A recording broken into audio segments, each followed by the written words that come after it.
1998. This shit's fire.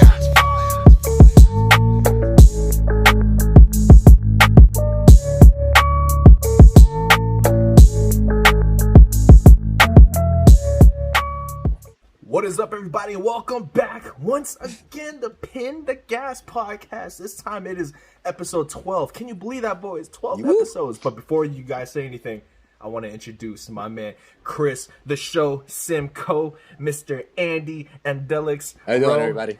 and my dude right here, who has an Avenger for a bike, the purple and green ZX-10R, with the honorable... The PTG official nickname for you, which you, by all means, you can deny it if you want. Josh Soul Glow Gerardot. Soul Glow. What is good, bro? Soul Glow. I love You it. ever see Coming to America? I love it. Just let your soul glow. You seen it, right? We were just talking about it. Oh man, yeah. Have you seen the second one? Have you seen the second one though? I haven't seen the second one though. Yo, nobody's seen the second one. It's Man, it doesn't. It's the OG. It's I gotta okay. stick with the OG, man. OG, that's gotta it. stick That's with what it. I hear think you. I'm I with hear you with that. Yeah. I'm with you. I think that movie came out before I was born. I was born in '94. Yeah.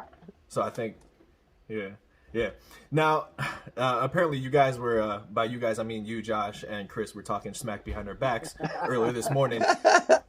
Do you guys want to bring that to the limelight? Yeah. Well, so I had reached out to Josh email, and I got to thinking, I'm like, why did I reach out to the email when I can go on Facebook, right? I try to do some research on him. He didn't have a personal page, so and then he finally hit me back. Air And out your dirty I laundry. messaged him, so I sent him my number. We had chatted for a while this morning, which was great. We had a good conversation.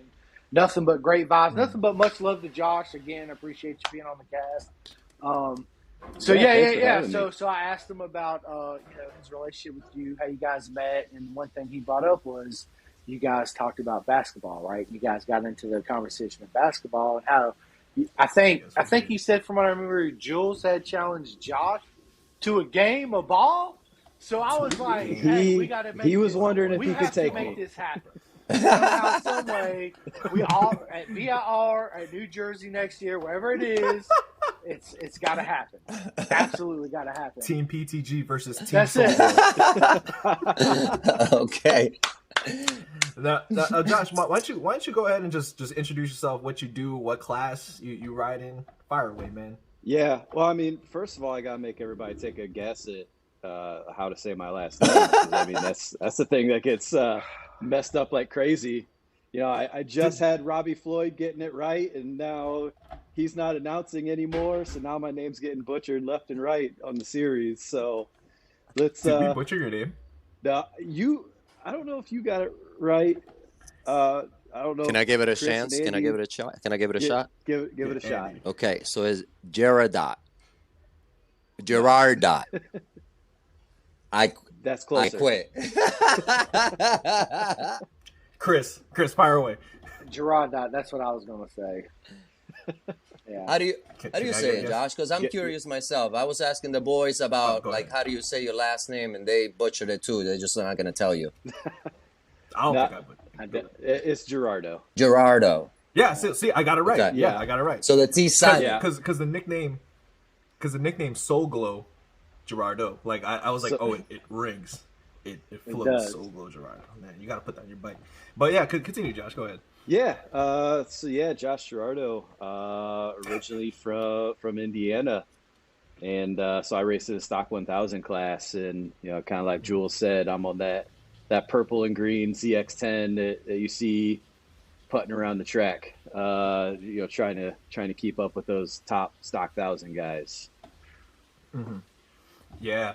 And that was something that I wanted to put a little bit of shine on, because we were talking about it with Max Flinders, that everybody has a story, and the way that MotoAmerica promotes, which I understand, but they seem to only promote the poster boys. They don't explain the difficulties that these smaller teams go through. And I don't want to touch too much on it, but Max was talking about how he was driving his own truck. He only had 2 other people in his team that they were setting up. So what is your what is your setup on a day-to-day or on a week-to-week basis going to these tracks? Yeah, so I mean, I run the whole show for my program. So Sheesh. yeah, so I'm the guy going out trying to get sponsorships, everything like that. I have a host of people behind me that, you know, volunteer to help out. So truly blessed Wow. in that way. You know, I mean, my dad's traveling a lot. My mom's been traveling a lot more, coming to races. My girlfriend comes out. But there's also just a couple guys from Fort Wayne, Indiana, where I'm from, that you know, they come out to the races to help out. Just, you know, I mean, honestly, on their own dime to come help me out, just to help me, you know, realize my dream. So, uh, yeah. Oh, Oh, I think he had an accident. Hey, well, Josh, listen, I would like listen. I'm gonna be in. Are you gonna be in New Jersey? I'm gonna be in New Jersey. If by any chance you guys need any help, I'm willing to assist. I love getting in the mix of stuff and things like that. So if you give me the chance, I would love to be part of it. Andy's your guy. But yeah, I love to get involved with you guys, the racer guys and stuff like that, and thinking about doing it myself sometime next season. So that's awesome. nice. Yeah, no, I wish I was going to be at New Jersey this weekend. It just Yeah. the this season and last season I've really kind of just done part time. Oh, okay. Kind of life got in the Yeah. way, Of so course. I kind of had to pick and choose which rounds I could do. We are talking about next season already, and I think New Jersey is probably gonna be on that All one. right. We still don't know if Let's it's gonna be go. the full calendar, but you know, 2020 we were at New Jersey. That was the best result that we've had so far. So it's a Nice. track that I like. So I mean, we qualified 10th, so uh, definitely Wow. Nice. up there closer than we're normally. And I think we finished like 12th. So Jersey's a track Wow. that's pretty good to me. So I don't know. We might hit it next year. Very good. Very good. Damn, I met you at the right time back then. Then let's go, What about Chris. VIR? You're like Have itching you ever at the been to bit. VIR? So I've been to VIR a couple times, but I've never been there on the 1000. So that's another one that we're talking about adding to the schedule for next year. You should. Just my riding style really kind of suits like the tighter, twistier tracks. Okay. So like when we went to Road Atlanta and we went to Road America, we really struggled because, I mean, in all honesty, my bike is pretty much stock. You know, Of all course. all of 2020, I mean, that bike had a fully stock front end, so that was stock forks, stock internals in there. We were running on that bike just trying to get through. So I mean, we've added a few things to the bike over the last couple of seasons to try to help out, but I mean, still pretty much for the most part, that's pretty much the same bike rolling right off the showroom floor. So, Josh, So how do you go about obtaining sponsorship? So it kind of it depends like a lot. Panera, Yeah, like Panera. You I'm know, not gonna stop giving him shit when for it that. comes to sponsorships, like that whole saying, it's not what you know, it's who you know. Right. That Oh, it really amen. rings true. So it's like just kind of getting out, networking, talking with people. I mean, that like, you know, I don't know if you guys heard of Broaster Chicken. You know, they used to sponsor like the Road Race Factory team that like Gagne rode for and Cam Peterson. Chris Ulrich. Right.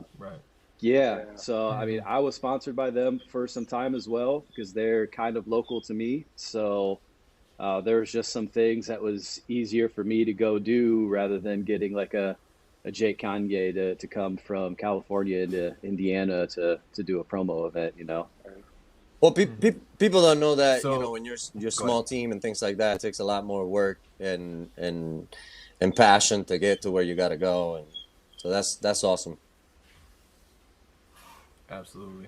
Oh yeah. I mean, in every dollar helps. I mean, you know, we've had some people that just, I mean, flat out donated money just to help out. I mean, $100 is can still Long go a way, long yeah. way. That's right. $100 is $100. So with that being said, I have people that might watch the show that are just getting into motorcycle racing. Can you explain, because they hear the word superbike and then stock 1000. Could you explain like the primary differences as to why it's called a stock 1000? Yeah, so really the biggest differences between a stock 1000 bike and a super bike come down to a lot of the things that can get changed on the chassis, the electronics, and then also what can be done to the motor. So stock 1000, we're kind of really restricted. So like it has to be a stock swing arm, so it can't be an aftermarket swing arm. We just got allowed rims, but before, you know, it used to have to be the stock rims. You know, really, as far as motor work, there's not a ton that can be done. Where in superbike, you know, you're changing cams, you're changing pistons, you're changing all kinds of things on the internals. Then the biggest thing, especially when it comes to the 1000s, is these electronics. You know, the electronics that like Woolwich, which is what we run, are pretty good, and they open up a whole lot that you can do with them, but they're just definitely not as sophisticated as some of the electronics packages that say like the attack team is running and stuff like that. So, and You're telling me, I mean, I can't come out of the corner and just whack the throttle open like Gagne, because if I do, I'm going to shoot myself to the moon. Right. So does that Woolrich have an auto tune system with it as well? Yeah, so Woolwich has a ton to offer, really, because everything from like pit lane limiter, launch control. So I mean, you really get close and really get a lot of like the kit ECU stuff out of it. interesting. And that's the electronics is something we're really trying to learn, because Jamie, my crew chief who helps me out, you know, he has his own performance suspension business, so like he does a really great job with the chassis and getting the bike set up for me, because like I kind of call myself like a Lorenzo-esque rider, where I like the arches, I like the corner speed. Buttery smooth. I try to be. I try to be. But the downfall that, especially on the 1000, is I'm not utilizing the horsepower the way that I should. So I'm compromising my drive out by trying to carry that corner speed in. But it's just the way that I'm comfortable riding. So it's kind of crazy that we have a ZX10 really kind of set up like a 600. Ooh. And with the production bikes that are being released nowadays, is I hear manufacturers, I don't know how accurate it is, but manufacturers are saying, oh, this is close to a super bike, this is close to a super bike, this is kind of like what the guys races. What you're racing is a 2022 model? I'm on a 2016 bike. So I'm so you can use previous years. Oh yeah. Yeah, yes. So okay. I'm on a 2016 bike. So the Gen 5 for the ZX10, which was the first year for that bike. The ZX10 really kind of evolved within that Gen 5. So I really have kind of like the basics with it still, and just trying to do what I can with it. So I don't know. I'm a cowboy, so I'm playing with the idea of getting that new ZX10 for next year, but we'll see. Yeah, and I guess this is my last question before I let the boys take over. The same thing I asked Max. Why the Ninja? Like, what made you go, that's my bike, I gotta race that bike? Because me, I'm a Gixxer boy, so hypothetically, if I had the start to MotoAmerica, I'm like, the GSXR, baby, that's my bike. You know what I mean? So yeah, really, I've kind of just always loved Kawasaki. That's why. I just remember kind of like being a kid, like growing up in my hometown of Monroeville. Like I was walking down the street and I think somebody was riding down the road and it was a Ninja, and I was like, yeah. And I was like, man, that thing is so cool. Plus, like, Top Gun is one of my favorite movies. Who isn't a fan of Top Gun? So I love that movie. What brand is Tom Cruise riding? Kawasaki. The OG. GPZ Exactly. Cowie. So it's just like, I don't know. I've always been a fan of Kawasaki. Kawasaki green's really kind of grown on me.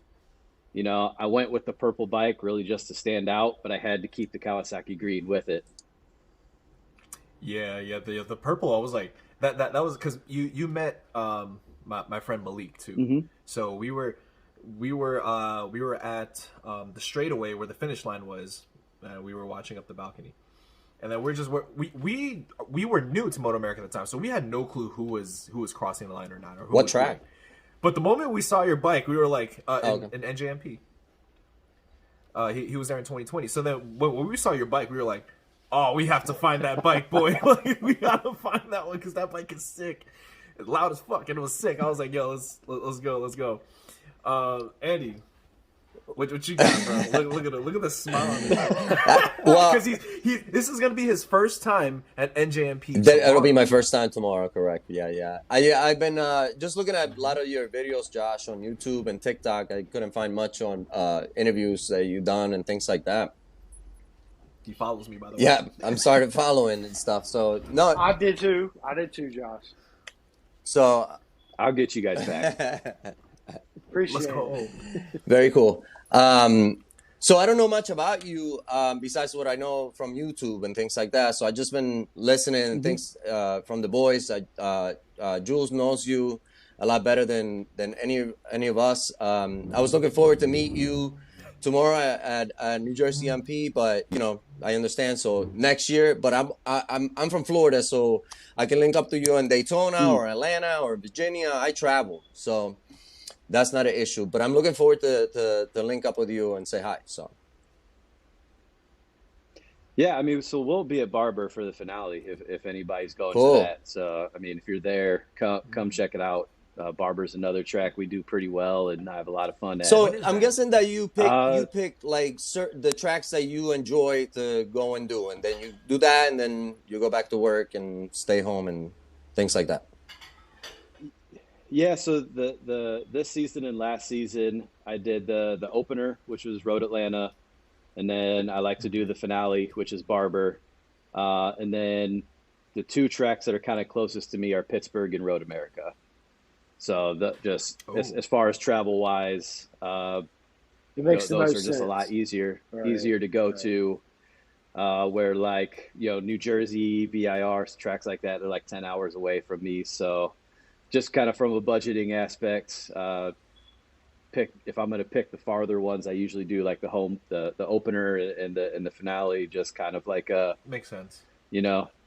maybe I get my name on the map or something in that first round for one reason or Yeah. another, and I can pick up a few more rounds, something like that. Now you mentioned the opener round is in Atlanta. Is it not in Daytona? So It's funny. the It's Daytona funny. Yeah, it's 200 funny is. Daytona. Yeah. So they added Daytona to the MotoAmerica calendar for the super sport class. It would definitely be a fun one to do. I've always kind of wanted to do the Daytona 200. I've just never done it. The Rolly. On a ZX6. Oh man, how Wouldn't awesome it? would that be? I know. Dude. Yeah. Oh Sweet, man, man. that thing would be so nice. And I know as far as superbikes go, Coda is the first one.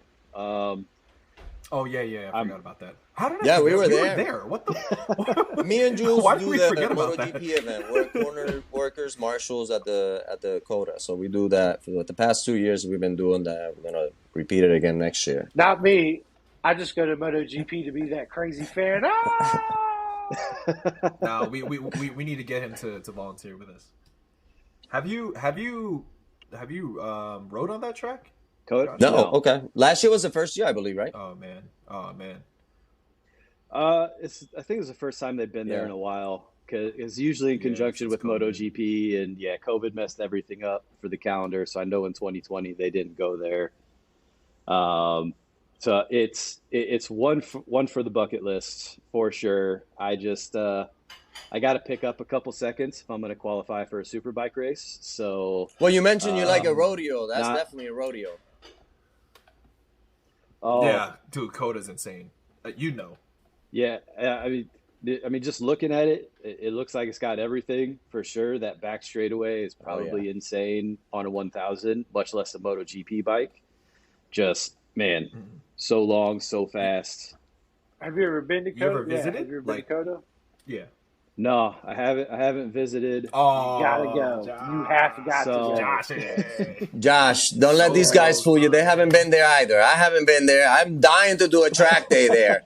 I ride Aprilia, man, 1000 Aprilia. I'm dying to do a track day at Coda because it's a big track and I can open up the bike. I yeah, usually do smaller tracks like Jennings Difficult. GP and the North Florida and things like that. They're small, you know. So I just been wanting yeah. to do a bigger track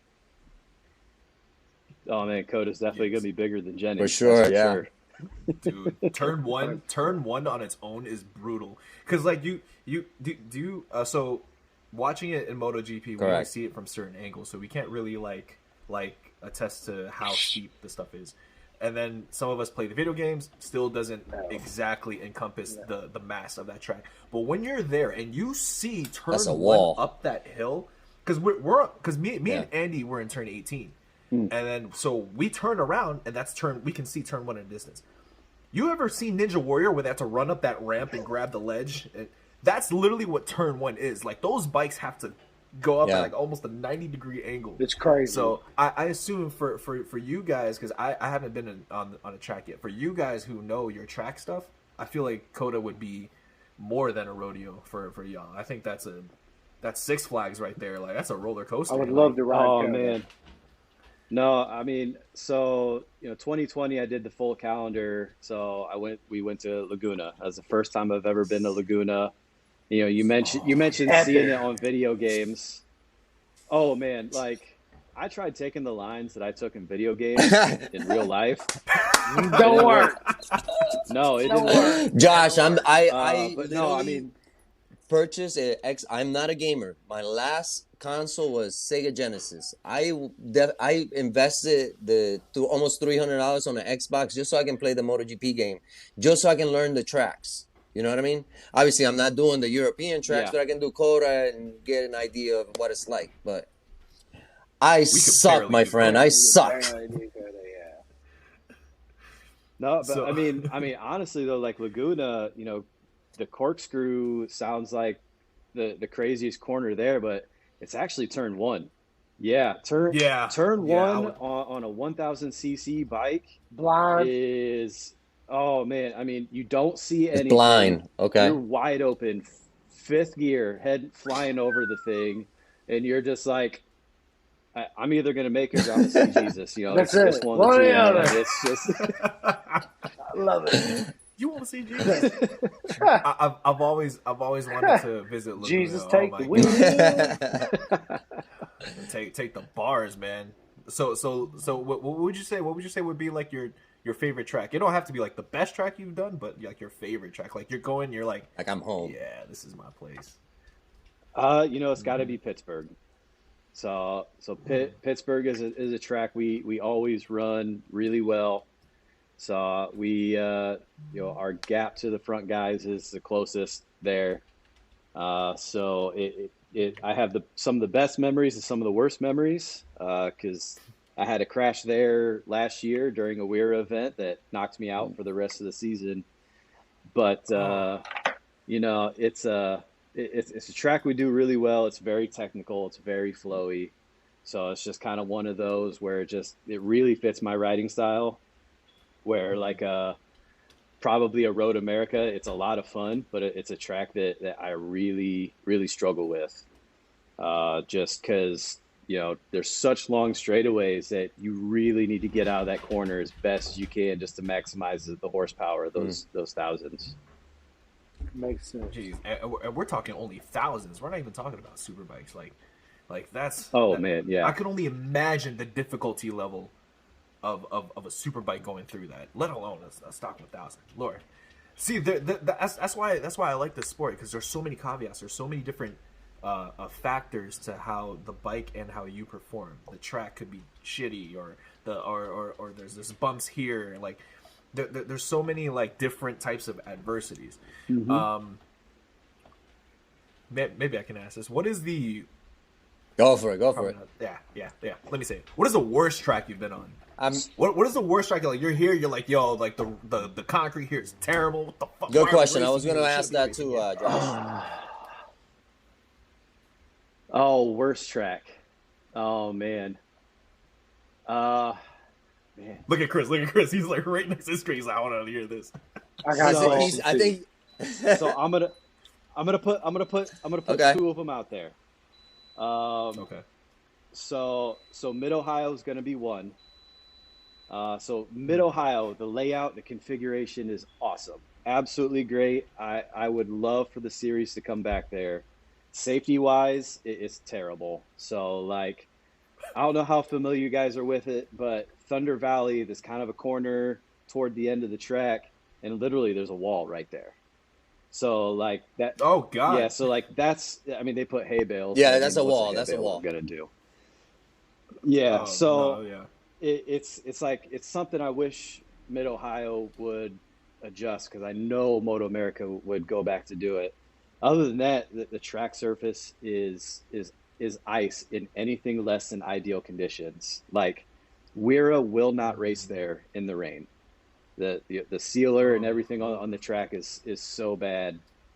So the layout is awesome. There's so much potential for motorcycle racing.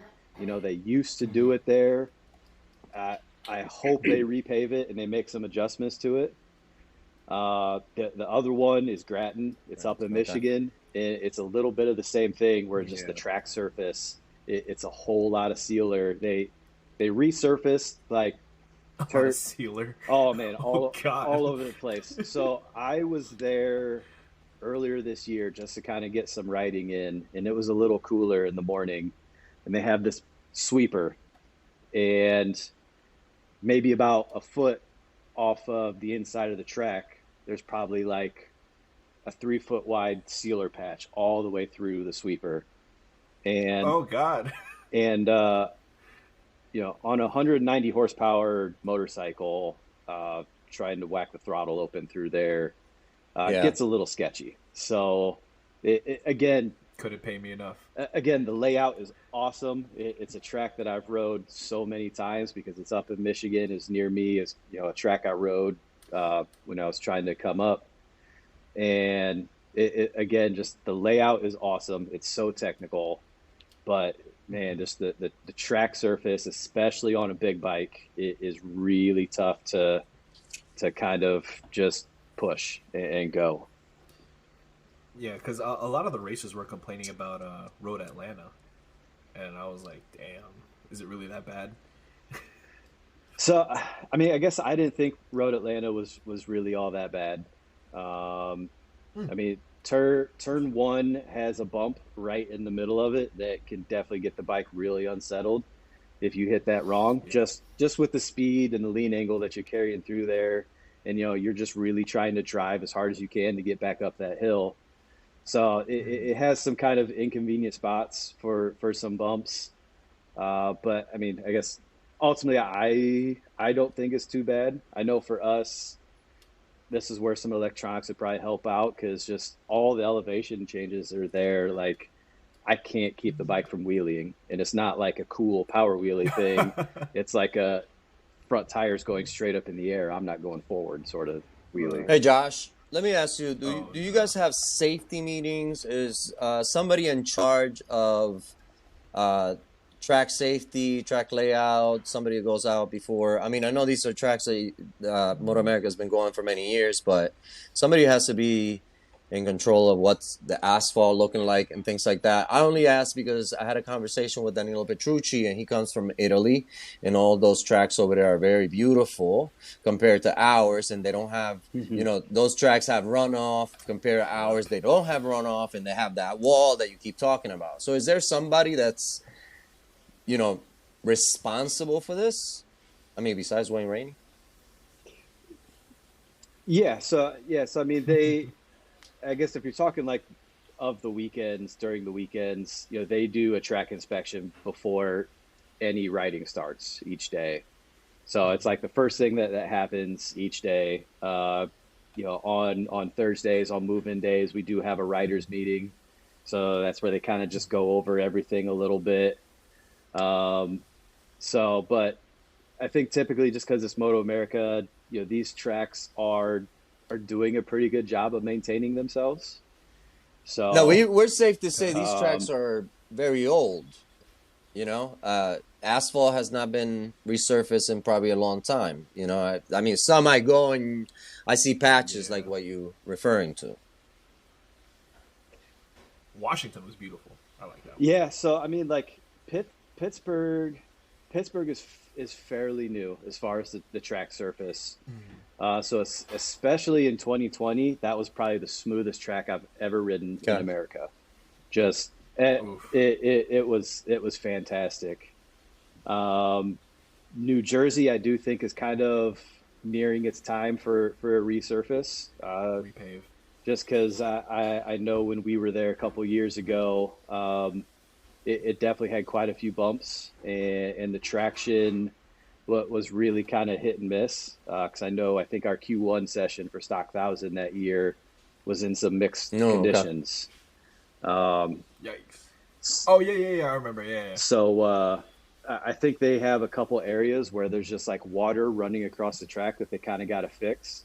Because like I just remember in that qualifying session, we'd go into turn 3 and I'd have the bike leaned over. I'd have to stay down, push the bike up to go over the stream. Yeah, puddles are not good. Down to finish the corner. So I remember that. I think there's a few areas for them to improve. I mean, they might have some plans in the works. And Wayne Rainey is the one in charge of all this. I hope so. Okay. Yes. Yeah. So I know they probably have somebody in charge of all that to check it out and make sure that any adjustments and stuff are made. Like I know Pittsburgh's made some adjustments to accommodate. Because I think it was like Hayden Gillum crashed in turn 1 and he like tumbled all the way to a wall.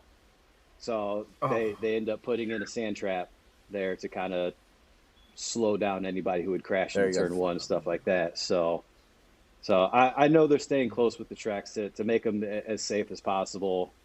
I mean, are we ever really going to have European style quality tracks? No, that's going to be tough. I mean, especially it's up in the air. I mean, we do got some people. Yeah, we got some, but that's not what I'm referring to. I mean, when I was in I went to see Chris in Virginia and went to the VIR race, and we saw a motorcycle that flipped and ended up hitting a Marshall in the hand, breaking the hand.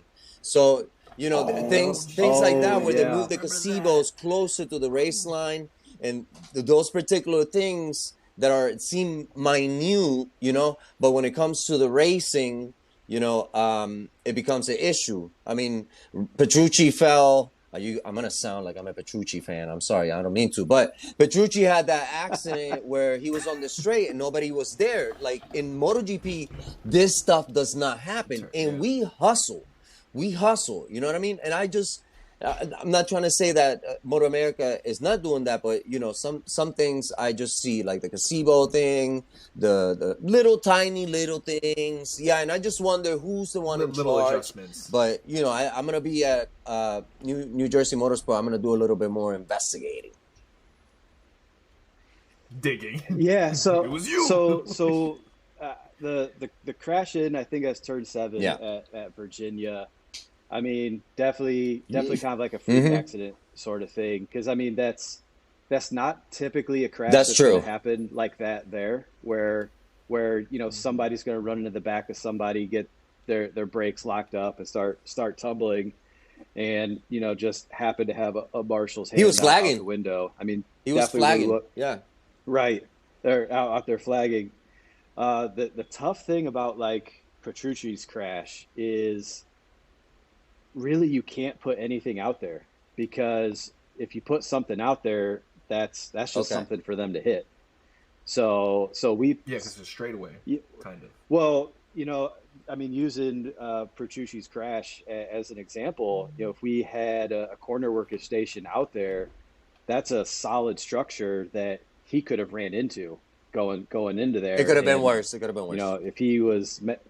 Yeah, so I mean, if he was upset about going through a few signs, it was gonna be a lot worse if he Josh, hit a corner I have to notification say out the there. Americans gave him a lot of shit for it, man. Yeah, we did. Yeah, Yeah, we yeah. did. Suck it up, I mean, Buttercup. yeah. We need to take Yes. safety seriously. So I get what he's saying. I don't think the layout of the track at Virginia, in those kind of situations, really helps. And to be honest, I don't know what the answer would be because I get it. I mean, Bobby Fong crashed out there a few years back too. Oh yeah. I think I'm going to send an application. I want to be involved in this.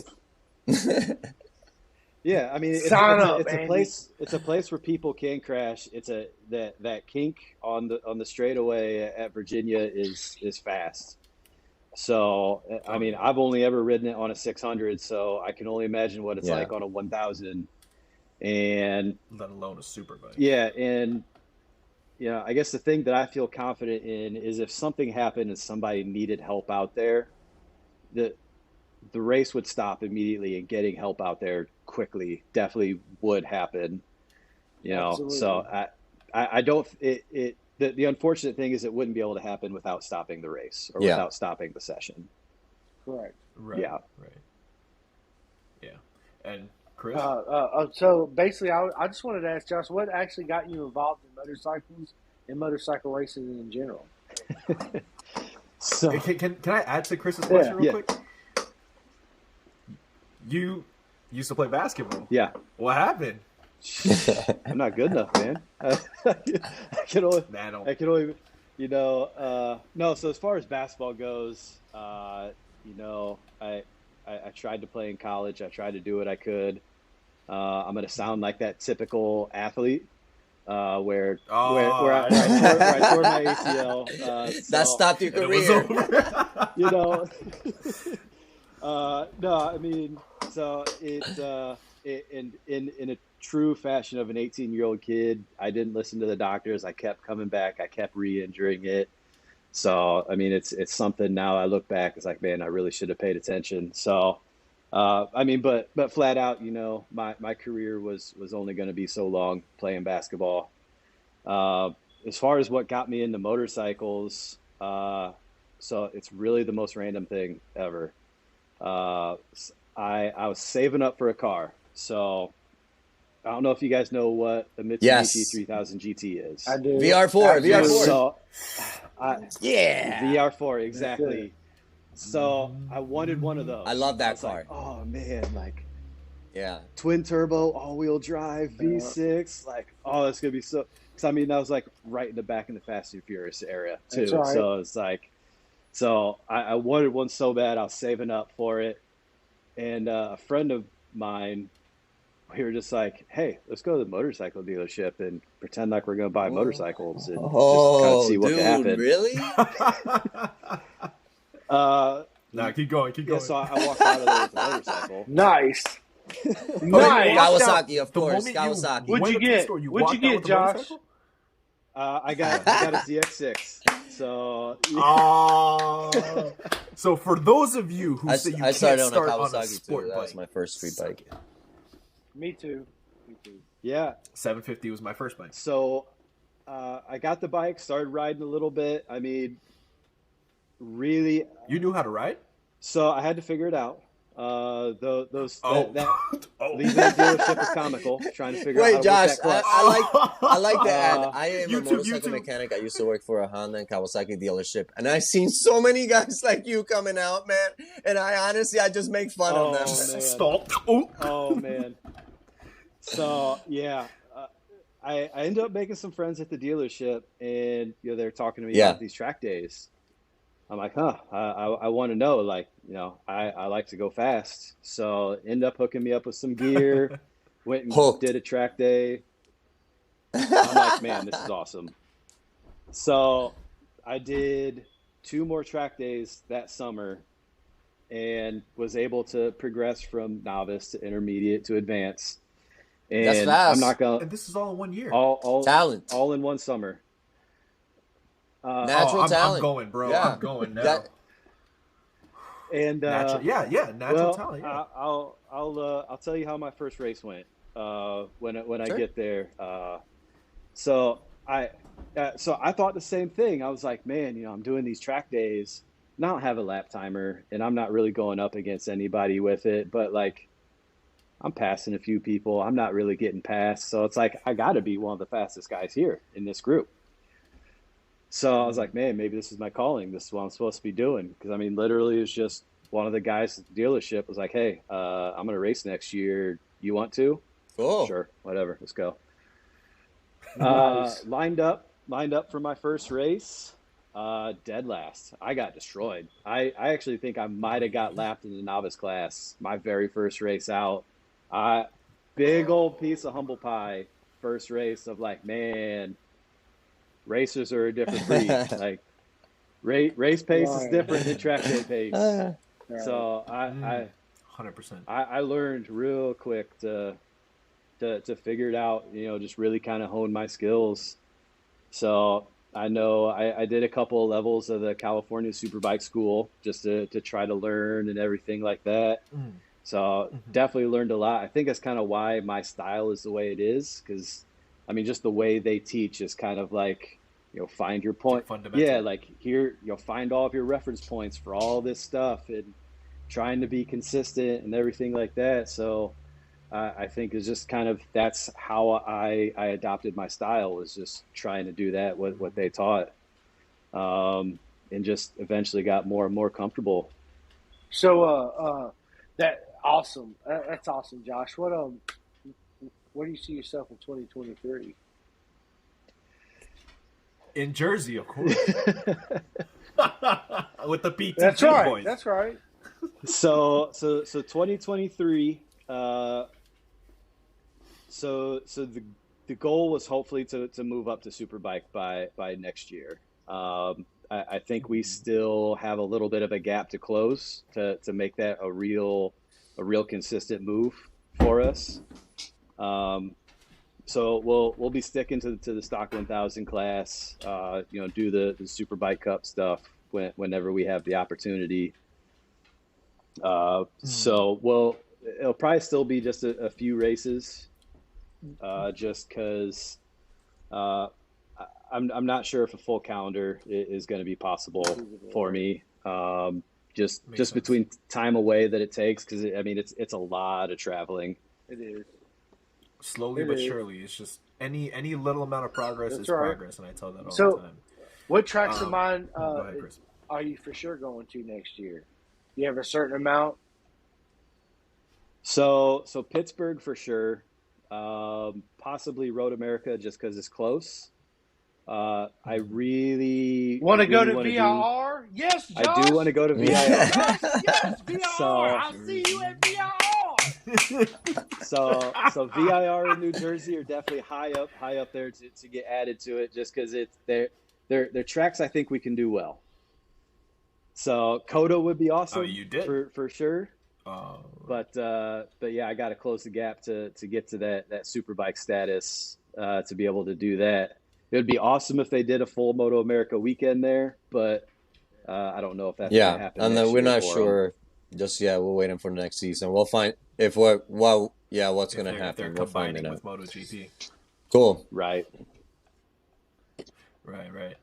So I mean, dude, like it'd be great to see you again in Jersey, because I don't know if I told the boys this, but aside from the fact that we were attracted to the color of your bike, we came through, we said what's up to you, and it was already like a welcoming sort of energy that you gave us. And then I showed them a picture that I was like, yo, this dude let me sit on his bike, yo. Like, I don't know if this is like bad luck or something. Like, I like some dudes don't want them touching their bike, but he let us freaking sit on the bike. And I was like, oh, you're only like a couple inches taller than me, but this is comfortable. I feel like I could do this. I was kind of like moving around on the bike. And then his pops, or what was it? I think it was your dad who like gave us the hat. And I was like, oh, you want him to sign it? I was like, fuck yeah, hell yeah. So like how, like your interaction with fans, like is that something that's just like whenever someone approaches your bike or your area, you're just like, yes, let's go, bring him in. Oh yeah, I mean it's I know what it's like to be a kid. I know what it's like to be a fan and go to the races and, just the riders interacting with you and hanging out with you and like having a legitimate conversation with I love you that. and like paying attention to what you're saying and everything. Like, that means everything. I mean, it was 2017 was the first year I did any MotoAmerica stuff, and I was doing the stock 600 class. And I remember being at Barber, and I was on the scooter after a session, heading back up to my trailer, and like my water bottle fell off my scooter. And just like seeing all these kids like so Help you excited to out. run and try to pick up the water bottle for me and bring it to me and everything. And like, sweet. it's just like, then, make sure to spend some time, give them some fist bumps and stuff like that. That's But right. like, I was a fan too before I became a racer. So, I went to Mid Ohio and watched them race way back in the day. And, so I just remember what it was like, being the fan and the enthusiast and everything, and just having that time with the racers, and even if it's just a few seconds, hanging out. I know those sort of things mean the world. Plus, I mean, I really enjoy interacting with fans. Everybody is there, loves motorcycles. We all love the same things, so it's just like easily we have something to talk about right out the gate. That's awesome. Right. And in your case, we had two things, is the whole basketball thing as well. Which I'm upset because you're from Cleveland, right? Cleveland, Ohio. Wait, He said Indiana. You mentioned something about Cleveland. So I'm Indiana. from Indiana, but okay. I'm living in Cleveland right now. You're living in Cleveland, yeah. So screw the Cavaliers because y'all stole Donovan Mitchell from us. I don't know. Do you watch NBA? I watched a little bit. I actually, just because I'm out here, I love rooting against the Cleveland teams. Just to That's awesome. Against. Okay, never mind. So you're safe. You're safe then. just to make Pissed all my off. friends and everything out here mad, That's right. So That's right. So Pacers fan? what's that? Are you a Pacers fan? So actually, I guess I'm more of a Bulls fan. Oh, Yeah. Josh, I love you. I mean, yes. Chicago. Yes. I mean, MJ Yeah. is always going to be the GOAT for me. The basketball Valentino Rossi. Exactly. Vice versa. I mean, absolutely changed the game in every way. I was a Sixers fan for a while, but it was Really? more because of AI. So I Iverson. Oh yeah, That's Allen right. Iverson. yeah, I loved AI. I loved his mentality. Yes. I loved his fight. Little His disappointed drive. with how he ended his career, but Yeah. definitely his time as a Sixer. I mean, he was a fighter. It's crazy for me to think like that dude's like my height, and he looks so small on the floor. And like, shoot He on looks Jordan it- too. oh man, The only yeah. one. Bro, that crossover Crossing over Jordan his rookie season. Oh yeah. legendary.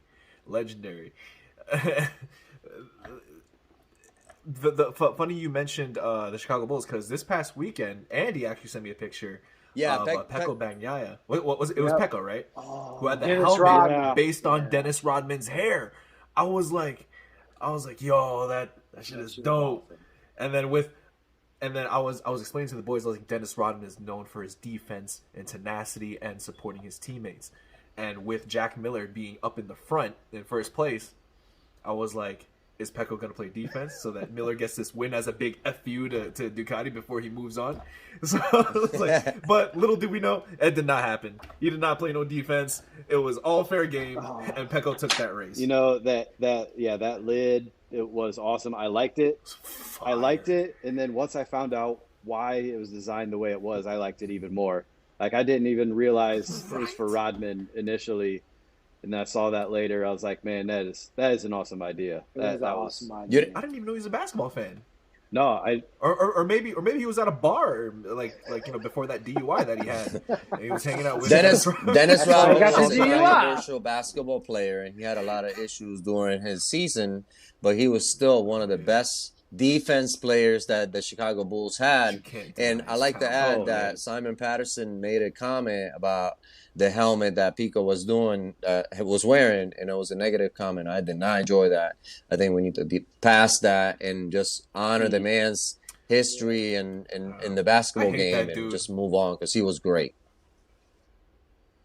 Yes. Well, that's the thing. You And it was can't a you secret. can't No. deny the man's work ethic on the floor. I mean, Insane. he would go games without scoring, but he'd pull His down job 50 was not to rebounds. score points. His job was to try to get those extra 20 points that Get Chicago that needed to ball. win the Get game. that ball. So it was defense, all defense. That's it. right. Yeah. Yeah, he died Yeah. for you. That dude will die for your team.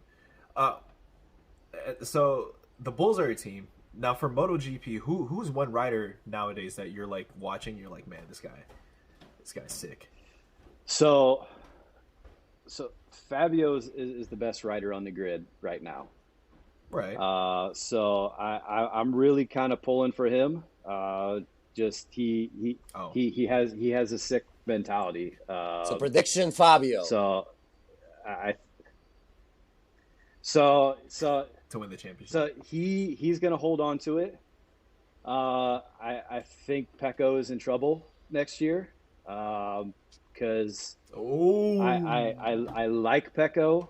I probably put him 4 or 5 on the grid as far as top riders. This year. This year. I mean, he's. I don't have the same vision as you, Josh. I mean, he's. I don't either. I'm following. Yeah, I'm listening. He's on the best bike on the grid. So I mean, I think he's definitely a good rider. But I mean, if Quartararo was on that Ducati, this championship would probably be locked up by now. And I think the beast is going to have something for him next year. So I mean, if Ducati there you go, was you brought upset it how out. close. Let it out, baby. I think if Ducati was upset with the way Bastianini raced Pecco last weekend, yeah, they're going to be real mad next year. Yeah, they're in for it. We agree on one Bastianini thing. That's it, sure. baby. Yeah, I'm Bastianini. Yeah. Go ahead, Chris.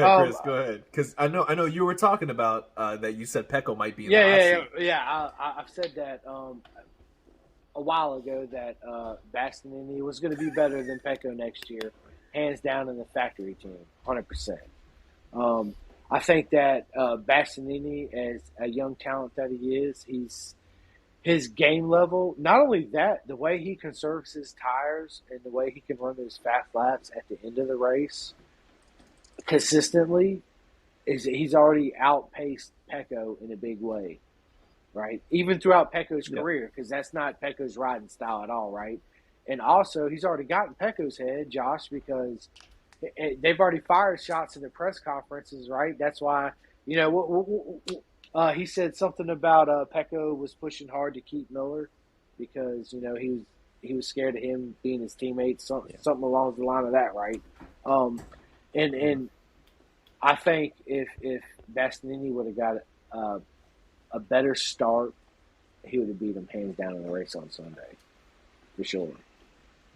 Yeah, I mean, Pecco's had his hands full the last couple of races because these last couple of races, if the race was one lap longer, he wasn't going to win. Yeah, I mean, but they're not one lap longer. Austria, Quartararo caught, and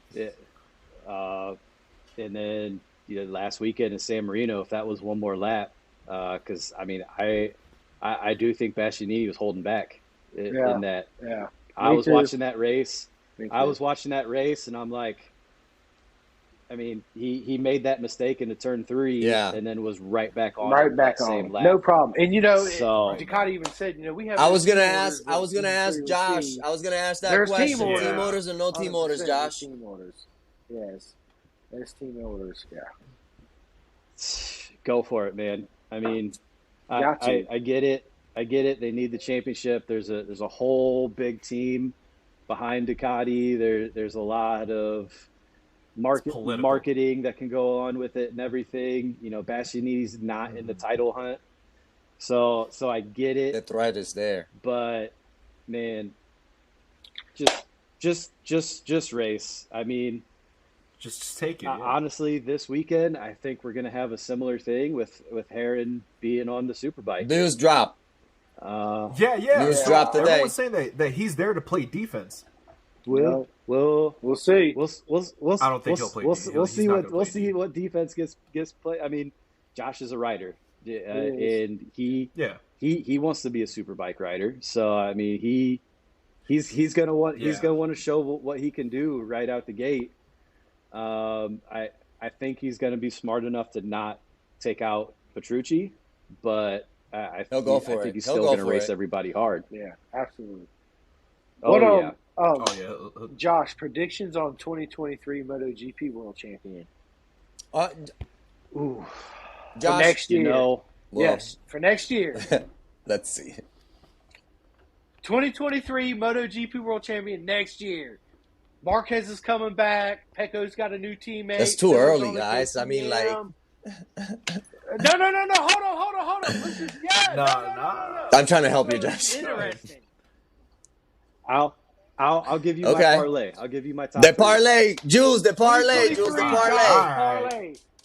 2023, Josh. The parlay. 2023. All right. So, if I was going to be placing a bet on the champion, I'm going back with Quartararo. I think Yamaha is going to give him a bike that's going to make it a little bit easier for him to keep up. I think Bastianini is going to be right there. Probably number 3 is going to be Pecco with Marquez. You placing Mark in P4 for the season? That's big after the surgery and everything. A healthy Mark. That's big. Yeah, that's big. The guy. It's tough for me because he's fast. Talented, he's fast. He's super talented. He's a champion. I mean, flat out talent wise, best rider I've ever seen. I mean, definitely talent wise, right up there with Rossi. Rossi's just changed the game to set all these guys up. I love the way he said that. I don't know. I don't know if he's going to be quite the Marquez that we've seen before. He's going to be fast. He's going to be challenging for wins. I just don't know how consistently it's going to be for him. People are saying really that the title hunt. He's not going to win ever. Like, he's not going to win another one. I disagree. I think he'll win a couple, but I'm not sure about championships. A couple. I don't know. I mean, well, that's his strength. Coda, Saxon, those are his. He just has that.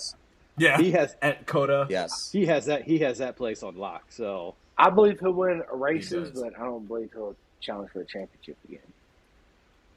No. All right, tough guy. Who's your championship pick next year then? Who, me? I'm gonna go. Okay. I'm gonna go Bastianini. Ooh. I'm going Bastianini. Factory debut. Quartararo. And maybe Maverick Vinales on the Aprilia. I was just gonna say that. For real. I was just gonna say that. Andy, but before we start blowing up, you go. I'm not gonna give a prediction. I have another question for Josh.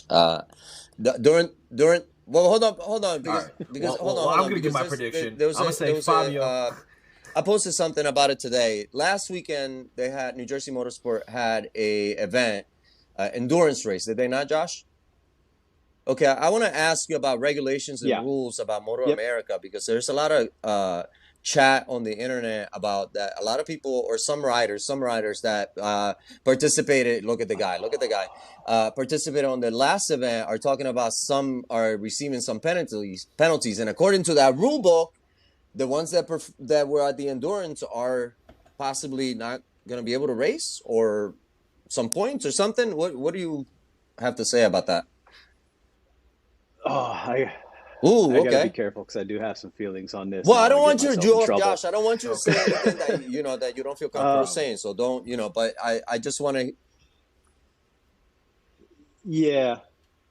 No. So Pittsburgh was actually the exact same situation. There was a weird endurance race the weekend before the MotoAmerica rounds, and there were a lot of guys competing in that. So. I guess as far as consistency wise, the endurance race that CCS had at New Jersey, it really should fall into the same category with it. So I get that. I think the rules should be the same across the board for all the classes. So I know Super Sport and Super Bike have different rules than Stock 1000 and the rest of the classes. So basically Stock 1000, Junior Cup, Twins Cup, Okay. it's 4 days. So, and Super Bike and Super Sport is 7 days, unless it's Okay. endurance race. And it has to be an AMA sanctioned event, so it can't be Okay. like a track day or anything like that. So I don't know who What? took part in the sprint races Okay, sir. last weekend. We believe you. We We'll believe you. believe you. We believe you. No, so I mean, at the end of the day, everybody has the same opportunity to go race it. So Gagne and Peterson had the exact same opportunity to go do that Weir race as Danilo and Heron did. So, I mean, as long as the rules are consistent and the same opportunity is there for everybody, yeah, I'm fine with it. I would rather not see anybody get penalized. Honestly, I think there's more of an advantage in an endurance race than a sprint race anyway, just because, you know, WERA and CCS sprint races, they're so quick. It's really hard to get data that's going to help you in a MotoAmerica race, Right. because they're like That's like true. half the laps. Right. So, you know, your tire wear, your fuel consumption, all that stuff is going to be a little bit different. It factors. Yeah, and your race strategy is going to be a little bit different. Where, you know, if you're doing an endurance race, you know, you can run a tire the whole time. You know exactly what it's going to do at a certain point. Okay. Right. So, Right. Yeah, that's very true. so I get the rules. So yeah, We get it. We ultimately, get it, Josh. I'm Thank fine you, with sir. it, I you know. appreciate your answer. We You did a good job. I love it. That's cool. believe you. Now, guys, boys, we did cross the hour mark. I don't want to keep Josh here too long. It is 9:30. It's getting Early, late. yeah. I'm hungry as hell, and I gotta wake up at 3 a.m. to go to Ooh. because this guy Andy matadored me to Marshall at the track this weekend, because I was gonna go as a spectator, because I know the guys at MotoAmerica. I was just gonna walk around and be like, yo, what's up? Like, yo, I'm chilling, no obligations or whatever. This guy Andy was like, oh, Dave, who runs the whole marshalling program there. Dave, I heard that he needs help. And I was like, oh, word? Let me reach out. And he's like, yeah, we'd love to have you. And I was like, what time do I got to be there? You have to be at the meeting by 7 a.m. That means I got to leave my house at 3 a.m., yo. It's a 3-hour drive. So, yeah, I'm suckered into working at the So do track. we. I wish you were there, Josh. Like, that would have been, I've been so sick to, like, that would have been so sick. I would have been like, yo, it's good. Like, waving my little tabard or whatever, flag or whatever. Like, yo. But, we hope to see you next year. Definitely. I appreciate you coming out and speaking with us. But before we close, gentlemen, is there anything, including you, Josh, is there anything that you guys want to say for the good of the order? Maybe some self-promotion, maybe a project that you have going on. I don't know, something. Yeah. So I have a couple projects in the works right now that I can't talk about. But I'll plug be yourself getting out in, soon. Josh. Plug yourself in so people know where to Sweet. find you and things like that. Yeah. So where can they find you? yeah. So Instagram, Facebook, TikTok, Josh Gerardot, all the same. Definitely hit me up if anybody has questions about getting into I'll be calling. racing, wants a few pointers, stuff like that. Just because, me as a guy who really knew nothing about racing and quite honestly really learning how to ride a motorcycle, I had a steep learning curve heading into this. So I've learned a lot. Definitely willing to share all information I have. Actually, I'm spending this weekend going to get cool. a bigger rig because I eventually want to grow. Sweet. I want to grow my program to where I can, in one way or another, support some up and coming riders. So whether it's just transporting your stuff to a race, you know, I have my team there who's there to help out. You know, Jamie, my crew chief, is all about, you know, answering questions to help people out, you know, with suspension tuning. Yep, DMR Performance Suspension. Go check them out. But no, I'll plug that in. I mean, I would like the program to grow to a 2-rider team next year, where I can give a shot to somebody else coming up. Jules, let me know, man. I'll you know, if you thought sitting on the ZX10 was cool, I'll let you take it out for a session on track day and let me know. You heard it. Let me know what you think. You heard it here, everybody. Yeah, I wanna master my craft on my bike, my Gixxer 750. I plan to have it fixed up and then take it down south during the winter and just kind of understand what it's like to be on track, because the way, without going too into it, the way that I ride, I feel like it's not for the street. Like, I feel like there's something, there's much kind of like how you felt going into it. There's more than street riding me. Like, I literally want to learn the craft, and I feel like that's where I want all my 2-wheel time, is on the track. Riding to the movies is dope, but I'd rather be on the track with a purpose. Sorry. Yeah, I mean, I hit up Jennings usually a couple times during the winter. So, I mean, if you guys or anybody has plans of hitting it up, let me know. On my way. I may or may not be there. But I mean, if I'm there, you know, let me know, hit me up. I can give you some pointers, stuff like that. You know, if they'll let me out in the other groups, I'm all for heading out there and ride with somebody and, you know, kind of do a real lead follow thing and give some pointers. But, you know, my big thing is definitely I want to help more people get into the sport, because I know it can definitely seem really daunting to do. And I know a lot of people have goals to, you know, maybe get to MotoAmerica or get to the expert Weir level, stuff like that. And, you know, I'm all for it here helping. So I know you can throw my name into YouTube. Although I don't own the video, there is like a 45. I saw it. There's like a 45-minute video on YouTube that I gave some pointers a year ago. A much skinnier version of myself was given pointers on how to ride. But I mean, you know, the DMs are open to ask some questions, and you know, I'm all here. Very to help awesome. people out. Bravo. Sweet. And I'll plug in all that information, and I might plug in that 7-year-old YouTube video. It was great. Gerardot, and I'm going to teach you guys how to ride on the track. I'm like, this is wonderful. I was surprised how that thing. I mean, honestly, all that was some riders from Fort Wayne wanting some tips, and I was like, hey, I'm gonna be out here, come out, hang out. I didn't even know really initially that a friend of mine was going to record it and put it up on YouTube. That's so awesome. I was like, whatever, you know, I'm gonna throw out there what I know, and like 400,000 views later, you know, That's awesome.